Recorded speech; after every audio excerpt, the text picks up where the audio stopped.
And welcome to my channel the past universe. आज मैं आपके साथ बात करूंगी धनु लग्न वालों के लिए, धनु लग्न राशि वालों के लिए जून 2024 का महीना कैसा रहेगा। जून 2024 की अगर मैं बात करूं तो आप कोई भी मंथली एनालिसिस अगर सुन रहे हो, समझ रहे हो, तो ये जानना बहुत ज़रूरी है कि आपकी महादशा, अंतर दशा किन ग्रहों की चल रही है, वो ग्रह कौन से घरों को डिनोट कर रहे हैं। अब जैसे किसी की ऐसी महादशा चली है जो मारक ग्रह की महादशा है, 2 और 7 की, और वो कहीं न कहीं अष्टम भाव, छठे भाव, 12वें भाव को भी डिनोट कर रही है, तो वो महादशा सबसे खराब होगी। तो अब ट्रांज़िट भी अगर अच्छे हो रहे होंगे, तो भी एवरेज से कम रिज़ल्ट ही आपको मिलेगा, मतलब उतना अच्छा रिज़ल्ट नहीं मिलेगा। तो महादशा सबसे इम्पॉर्टेंट होती है। फिर जो बड़े ग्रह होते हैं जैसे शनि ग्रह, बृहस्पति ग्रह, राहु केतु, इनका ट्रांजिट काफ़ी सालों के लिए होता है। ये रेट्रोग्रेड भी होते हैं।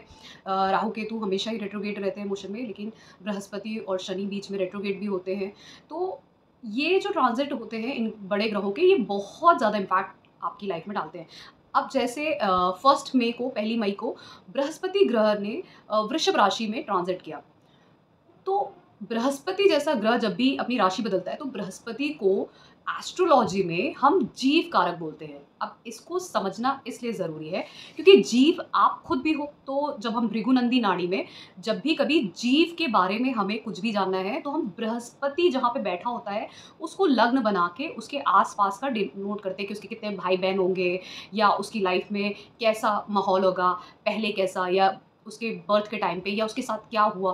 तो बहुत सारी चीज़ें, तो वो जीव कारक हो गया। और आपकी जब शादी होती है तब उस वक्त भी ये बृहस्पति एक्टिवेट करता है। जब आपके लाइफ में चाइल्ड बर्थ होता है तब भी ये जीव कारक ग्रह एक्टिवेट होता है।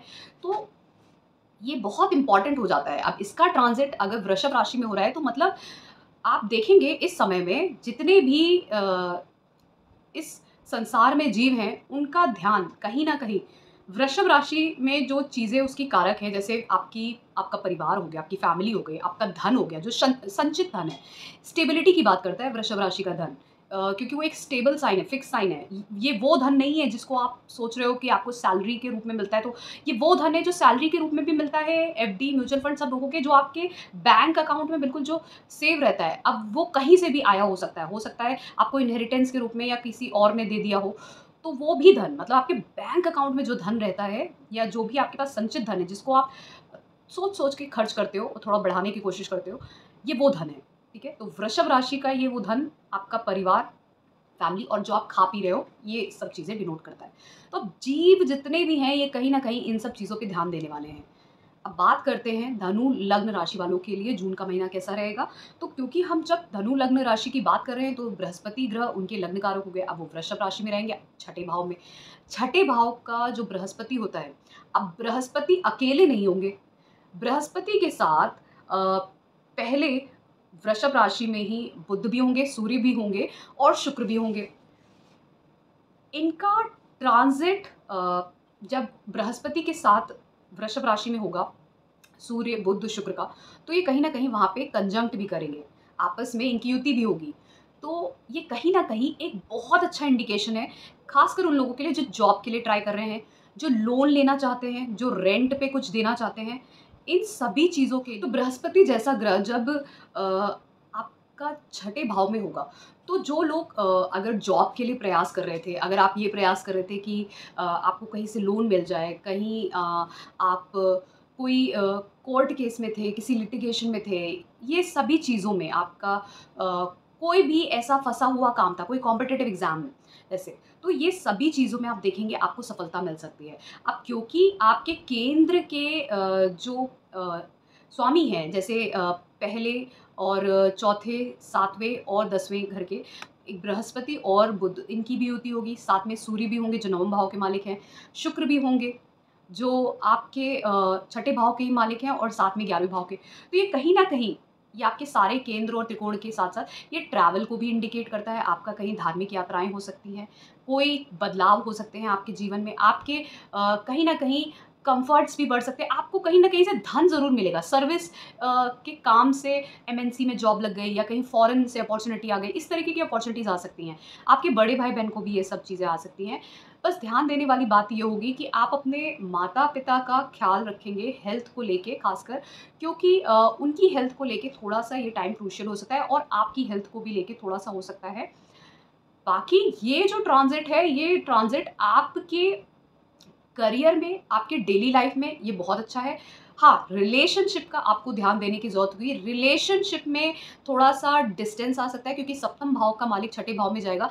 तो कहीं न कहीं ऐसा नहीं है कि वो डिस्टेंस इसलिए आ गया कि कोई लड़ाई-झगड़ा हो गया, क्योंकि बहुत ही अच्छे सौम्य ग्रहों की युति होगी छठे भाव में।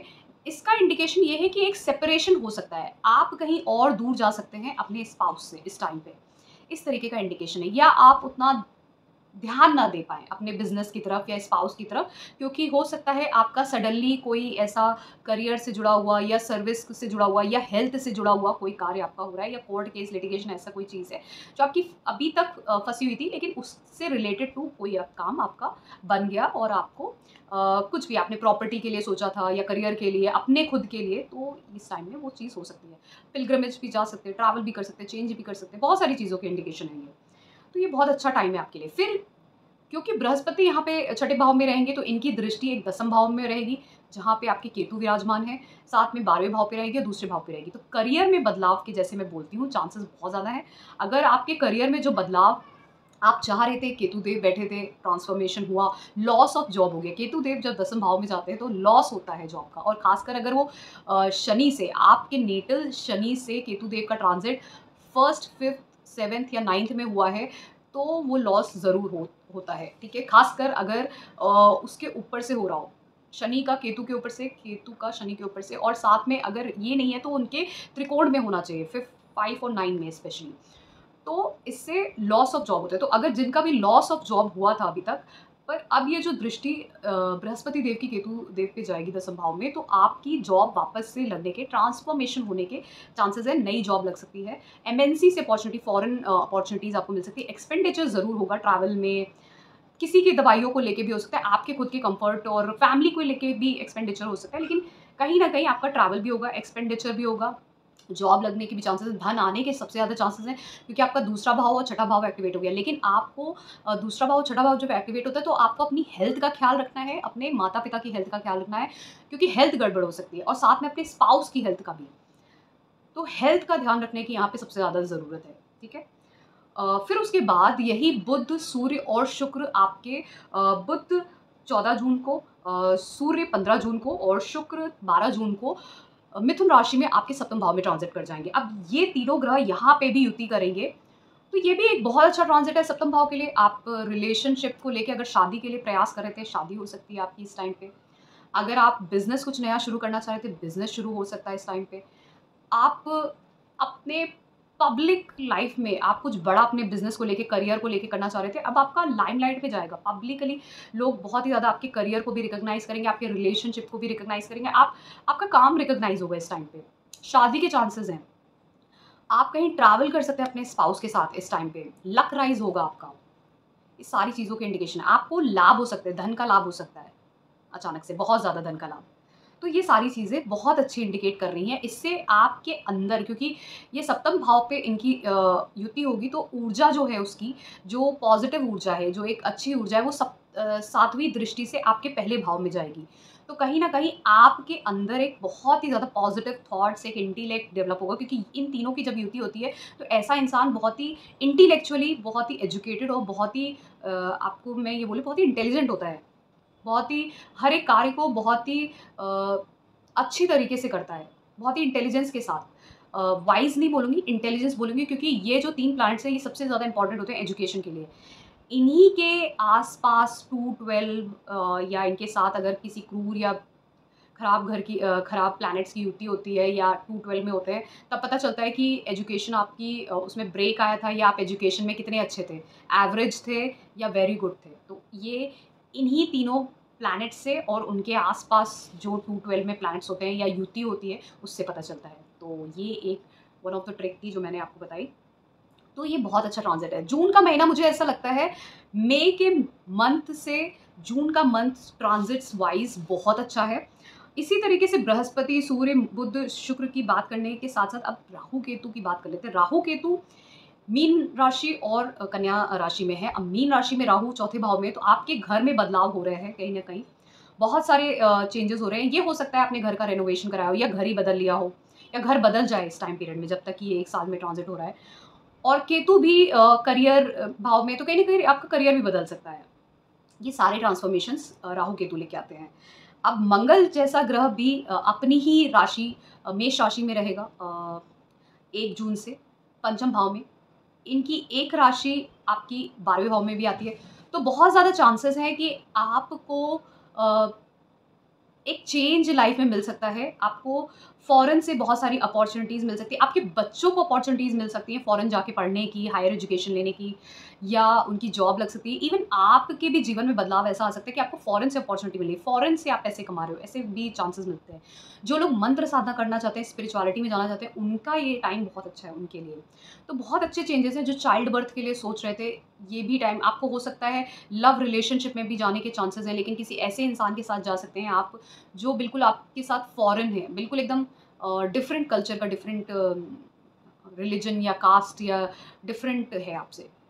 ये हो सकता है थोड़ा बहुत बहुत ट्रांसफॉर्मेटिव एनर्जी लग रही है मुझे इस टाइम पीरियड में, क्योंकि कहीं न कहीं मंगल जैसा ग्रह जब पंचम भाव में आता है तो थोड़ा-सा रिलेशनशिप में अगर आप हो या आपके बच्चे हैं, तो उनके साथ थोड़ा प्रॉब्लम हो सकती है, डिस्टर्बेंस है, क्योंकि मंगल जैसी एनर्जी जब सौम्य राशियों में जैसे जाती है, जैसे पंचम भाव रिलेशनशिप का होता है, आपकी क्रिएटिविटी का होता है, और जैसे आपके लव रिलेशनशिप के साथ-साथ आपके बच्चों के लिए भी ये इंडिकेट करता है, तो वहाँ पे मंगल जैसी राशि थोड़ा-सा डिस्टर्बेंस दिखाती है। लेकिन अगर आप इंजीनियरिंग फील्ड में हो, प्रोडक्ट सेलिंग में हो, ट्रेडिंग करते हो, रियल एस्टेट करते हो, इन सब में आपको बहुत हेल्प करेगा। आईटी सेक्टर, ये सारी चीज़ों में, जैसे मैंने बोला इंजीनियरिंग, प्रोडक्ट सेलिंग, एंड उसके साथ-साथ अगर आप अम, जैसे मैंने बोला रियल एस्टेट और ट्रेडिंग में हो, क्योंकि 12वें घर की राशि भी है, तो ये ट्रेडिंग के लिए, खासकर क्रिप्टो करेंसी की ट्रेडिंग हो गई या मल्टीनेशनल कंपनीज़ में ट्रेडिंग हो गई, इसके लिए बहुत अच्छा होता है। पंचम भाव कहीं न कहीं ट्रेडिंग के लिए भी दिखाता है, और ये एक बहुत अच्छा ट्रांज़िट है। जो लोग करना चाहते हैं, ये टाइम सबसे बेस्ट रहेगा आपके लिए। फिर शनिदेव की बात करते हैं। शनिदेव कुंभ राशि में है, तीसरे भाव में।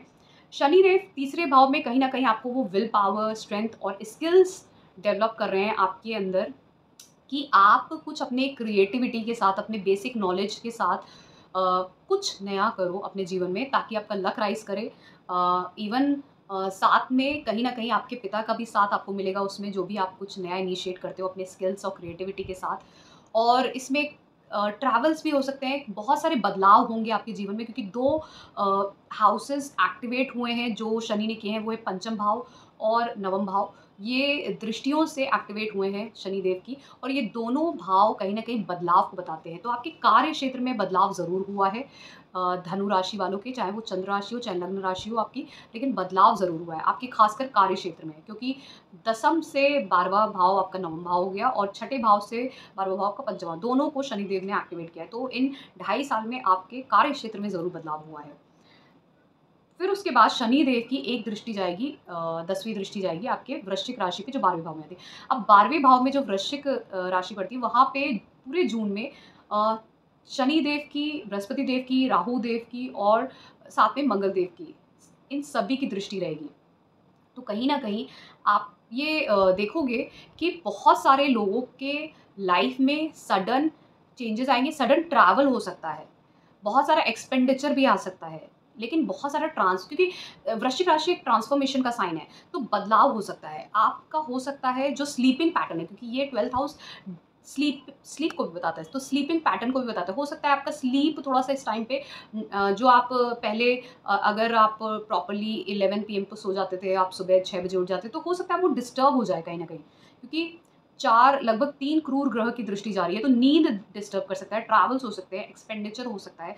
बहुत सारे बदलाव हो सकते हैं खास में। आपका एंगर भी इस टाइम पे बढ़ सकता है, मतलब आपकी एनर्जी भी बढ़ सकती है इस टाइम पे, क्योंकि मंगल जैसा, राहु जैसा ग्रह जब देखता है, तो एनर्जी भी बहुत ज़्यादा बढ़ा देता है, और शनि जैसा ग्रह भी उस तरफ बहुत ज़्यादा, तो इसीलिए नींद आने में प्रॉब्लम हो सकती है। ठीक है? तो ये था मेरा एनालिसिस। अब शॉर्ट में बता देते हैं आपके हेल्थ, वेल्थ, रिलेशनशिप और करियर को लेके। हेल्थ की बात करते हैं, तो हेल्थ के लिए मैंने पहले ही बोला है कि ये मंथ थोड़ा क्रूशियल है हेल्थ को लेके, क्योंकि आपके वृषभ राशि में दूसरे भाव में बृहस्पति विराजमान है, और साथ ही में उसके साथ वहाँ पे शुक्रदेव भी रहेंगे और बुध देव और सूर्य देव भी रहेंगे। तो कहीं न कहीं ये क्योंकि बृहस्पति देव की दृष्टि एक दूसरे भाव पे जाएगी, तो ये कहीं न कहीं ऐसे लोगों को मीठा खाना, बहुत ज़्यादा खाना खाना, इस सब की आदत डलवा सकता है। तो उसकी वजह से आपके हेल्थ, खासकर fatty liver, cholesterol, diabetes, indigestion, ये सब चीज़ें हो सकती है। तो हेल्थ का ख़्याल रखने की ज़रूरत है, आपके मदर, फादर, स्पाउस और आपको भी। तो इसकी वजह से एक्सपेंडिचर भी हो सकता है। फिर बात करते हैं वेल्थ की। वेल्थ को लेके ये महीना बहुत अच्छा है, क्योंकि छठा भाव जब एक्टिवेट होता है तो ये बहुत ज़्यादा धन देता है। 11वां भाव भी आपका एक्टिवेटेड है। साथ में क्योंकि 11वें भाव का मालिक जो शुक्र है वो भी बृहस्पति देव के साथ युति करेगा, अपनी राशि में रहेगा, फिर उसके बाद सप्तम भाव में चला जाएगा। और उसके साथ-साथ जो दूसरे भाव का मालिक है, जो आपका शनि देव है, वो भी मूल त्रिकोण राशि में अपने तीसरे भाव में है, अपने से दूसरे भाव में है। तो ये भी बहुत अच्छा इंडिकेशन है। तो धन के लिए तो ये टाइम आपके लिए बहुत अच्छा है। आप धन संचित भी कर सकते हैं, धन को और तरीकों से बढ़ा सकते हैं, बहुत सारे तरीकों से। तो इसके रास्ते भी खुल जाएँगे। फिर बात करते हैं रिलेशनशिप को लेके, रिलेशनशिप, मैरिज को लेके। मैरिज को लेके बहुत अच्छा टाइम है, स्पेशली 15 जून के बाद से जो लोग शादी करना चाहते हैं, उनके लिए शादी के लिए बहुत अच्छे रिश्ते आ सकते हैं। शादी फिक्स हो सकती है, शादी का टाइम है। उसके अलावा उसके पहले अगर आप ट्राई करते हो तो थोड़ा-सा डिस्टर्बेंस हो सकता है। होते-होते बात रुक जाना, उसके भी चांसेस बनते हैं। लेकिन जो लोग रिलेशनशिप में जाना चाहते हैं, तो रिलेशनशिप में जा सकते हैं। लेकिन 15 जून के बाद जो लोग शादी के लिए ट्राई करते हैं फिक्स करना की, तो वो फिक्स हो जाएगा, ठीक है? फिर बात करते हैं आपके करियर को लेके। करियर पॉइंट ऑफ व्यू को लेके मैं पहले ही बता चुकी हूँ कि करियर को लेके ये पूरा जो 2.5 साल का ट्रांज़िट है, अब जो 1 साल का बचा हुआ है, ये करियर में ही आपके बदलाव लाएगा। तो पहले आप जिस करियर में थे, हो सकता है उससे आपको चेंज हो जाए। ठीक है? या फिर आप जिस पोज़ीशन में थे, उस पोज़ीशन से आपको बदलाव हो जाए। तो ये टाइम पीरियड जो बचा हुआ अब 1 साल का है, इसमें अगर आपका अभी तक बदलाव नहीं हुआ है, जो मैं बता रही हूँ, वो बदलाव आपका नेक्स्ट 1 ईयर में भी हो सकता है, ठीक है? तो वैसे काफ़ी सारे लोगों का बदलाव हो चुका होगा, लेकिन अभी जो है आपको उसी में ही जो भी बदलाव हुए हैं करियर में, उसी में ही आप अपनी प्रगति और उन्नति होते हुए देखोगे। तो ये था मेरा एनालिसिस। अगर आपको पसंद आया है, so please do subscribe to my channel the past universe. और अगर आपको पेड कंसल्टेशन चाहिए तो आप मुझे कॉन्टैक्ट कर सकते हैं मेरे कॉन्टैक्ट नंबर पे, व्हाट्सएप नंबर पे। और उसके अलावा मेरे 2 फॉर्म्स हैं जिनको आप फिल कर सकते हैं। Then I will contact you. Thank you so much.